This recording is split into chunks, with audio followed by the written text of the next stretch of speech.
Hurricane Erin is sending some would-be travelers scrambling to cancel their trips out to the coast. 5 on your side's Keely Arthur is here to share what you need to know about canceling a trip like that when something like a hurricane is headed our way.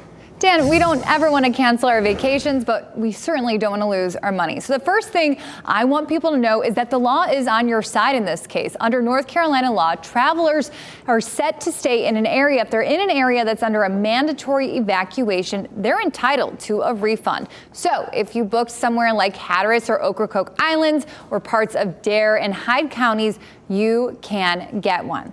But what if your vacation spot isn't under a mandatory refund? Then you must look at the individual policies. Hotels tend to have some of the most flexible and consumer-friendly cancellations, whereas Vrbo and Airbnb, it's a little different. So Airbnb will allow a cancellation if there's a widespread power outage, for example, but they consider hurricane season a foreseeable event. So it's difficult to cancel for a full refund unless, again, you're under that mandatory evacuation zone. Same with Vrbo. And in my experience, helping customers with Vrbo has often been some of the most difficult solves we've ever had to deal with. And today I spoke with Whit Tuttle, the head of Visit North Carolina, the state's official tourism organization, and asked him how he would navigate booking during hurricane season.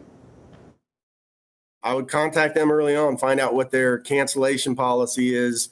And if they are flexible about allowing you to postpone in the event of a hurricane, even if there's not a mandatory evacuation, I would make sure to do all that at the time I booked the trip, not at the time I was coming for the trip. And just so you know, it's usually the counties that make that mandatory evacuation call. So you should call the county that you're going to stay in to see what they're doing. Now, when I asked Whit what he would do if a landlord or hotel wouldn't budge, he laughed and said, then in that case, you should call 5 on your side. And we certainly have had success in this area, and we are a resource. So if you or someone you know is having trouble resolving a vacation hurdle, don't hesitate to reach out by calling the number on your screen or emailing me at callkeely@WRAL.com.